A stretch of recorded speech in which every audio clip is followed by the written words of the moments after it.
The South Korean spy agency's concerning report on North Korea. North Korea is reportedly preparing an intercontinental ballistic missile test launch, and that and other provocations around tomorrow's Camp David summit between the U.S., South Korea, and Japan. That is not even the worst of it. CNN's Will Ripley dives into this spy report for us now, which shows how a growing alliance between North Korea and Russia could have major global consequences. All eyes on the skies over North Korea. South Korea's spy agency telling lawmakers in Seoul Pyongyang is planning a provocative show of force, including an intercontinental ballistic missile launch. The military is detecting signs of possible ICBM launch preparations, monitoring active movement of ICBM launch-related vehicles in Pyongyang, expecting drills, including tactical nuclear-capable missile launches in the coming days. The latest intelligence as North Korea faces growing international pressure. U.S. and South Korean military exercises begin next week. North Korea considers the annual drills a dress rehearsal for war. Those drills coming as President Joe Biden prepares to host the leaders of Japan and South Korea on Friday at Camp David. China and North Korea high on the agenda. At the UN Security Council, the first meeting in more than 5 years on North Korean human rights. Good morning. My name is Lee Hyuk-kim. A North Korean defector telling the council, the government turns our blood and sweat into a luxurious life for the leadership and missiles that blast our hard work into the sky. The UN High Commissioner for Human Rights says many North Koreans face extreme hunger, acute medicine shortages, claiming the UN and NGOs remain barred from the country. Two nations not barred from North Korea, Russia and China. Two patrons with power to veto biting Security Council sanctions. Both sent high-level delegations to Pyongyang last month. Leader Kim Jong-un showing off his latest ICBMs and drones, analysts say, bear striking resemblance to U.S. military models. Suspicion is growing. North Korea may have plans to secretly provide weapons for Russia's war in Ukraine.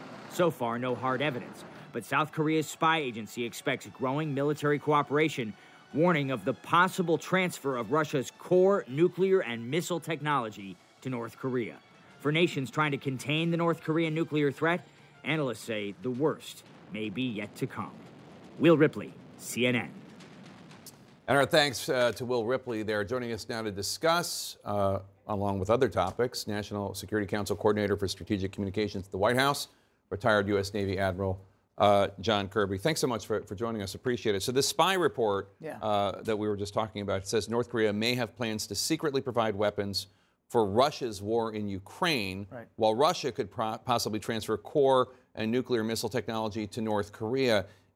Is the North Korean nuclear threat getting more serious? They continue to try to improve it, Jake. There's no question about that. And we are worried about these improving links between Russia and China. In fact, just last week, we downgraded some information and made it public that we know that the Russian Defense Minister, Shoigu, was recently in Pyongyang to try to see if he could get some sort of military support for the war in Ukraine. And obviously, it's possible that the North Koreans could want something in return. So we're watching this very, very closely. The State Department today says North Korea has not responded to U.S. outreach when it comes to Travis King. That's the U.S. soldier who crossed the DMZ into North Korea. In the past, North Korea has used American soldiers who defect as propaganda tools. Do you see them, the North Koreans, as trying to use Travis King as a bargaining chip, as a propaganda tool? How are they using him at all? They certainly could, Jake. We haven't seen any indication that that's exactly what's afoot here, but certainly would not be out of character for them. What we're focused on is trying to make sure we can get information about him. We don't even know where he is right now. We don't know the conditions he's being held. We don't know his physical condition, his health.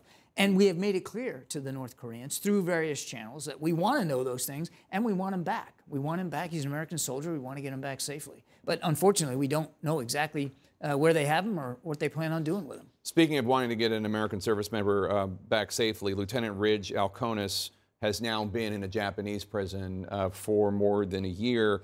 He had a medical emergency, he says, and got into a car accident there and killed some Japanese.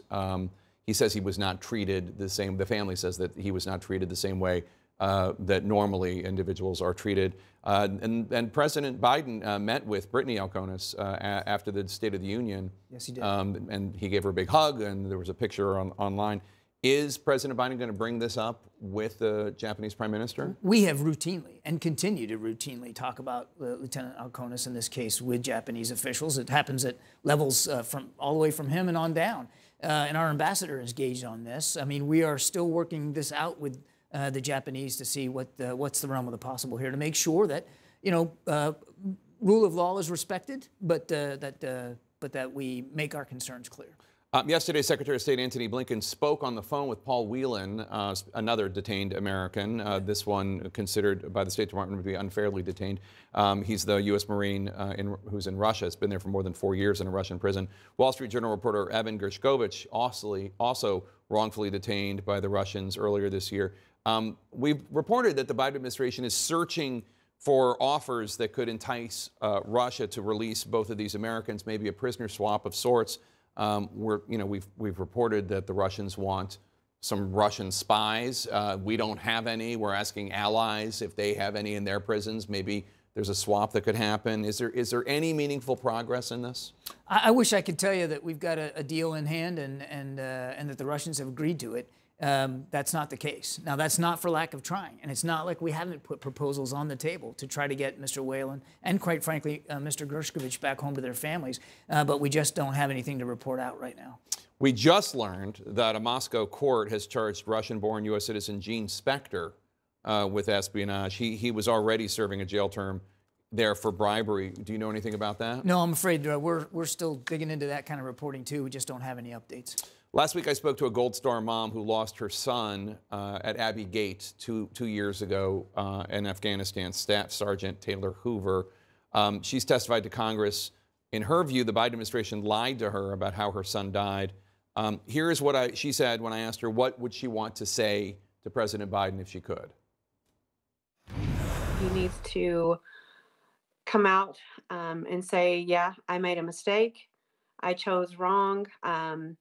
I was looking for a photo op, and I messed up. That's what he needs to do. Do you think President Biden is willing to meet with any of these Gold Star families or talk publicly more about what happened at Abbey Gate two years ago? He certainly has talked about Afghanistan and the decision to withdraw and the evacuation and how it was conducted. We have conducted after-action reports. We've shared information with Congress and the public to the degree that we can. The President and the First Lady continue to grieve with all the Gold Star families, especially those who were killed in that terrible day at Abbey Gate. There's not a day that goes by that he and the First Lady aren't thinking about them, mourning with them, and understanding the loss and the sacrifice and the anguish that they're still feeling. And you could hear it in that soundbite clearly there. And we understand that, and we're going to stay with them and support them for the rest of their lives, as we should, as they deserve to. But pulling out of Afghanistan was the right decision for our national security. We're not now bogged down in a war in Afghanistan. We have been able to free up resources and manpower to be prepared for other national security concerns, such as the ones we have in the Indo-Pacific and that we anticipate being able to talk about at Camp David. That war is over. It should have been ended, and the mission for which the troops were sent there had been accomplished. She said, Staff Sergeant Taylor Hoover's mom said, that he reported to her that it was just chaos, the chain of command was unclear, that they were sitting ducks, and we've heard other things since then. I think I understand that you'd rather talk, and the President would rather talk about the decision to end the war in Afghanistan.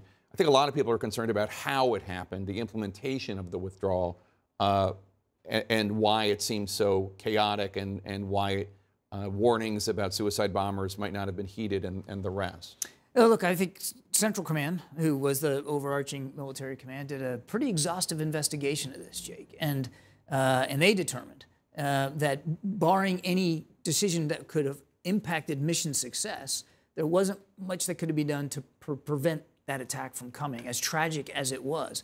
And there was a lot of confusion outside the gate. But inside that gate, the rules of engagement were clear. The commanders were on the ground. At the moment of the explosion, there were quite a few commanders there in charge and leading. And of course, everybody responded bravely after the attack. So I understand, again, the pain, and we understand the anguish. Nobody can replace the loss that these families have suffered. But there was an exhaustive investigation. CENTCOM and the Army tried to learn from that. and we'll continue to carry those lessons with us forward.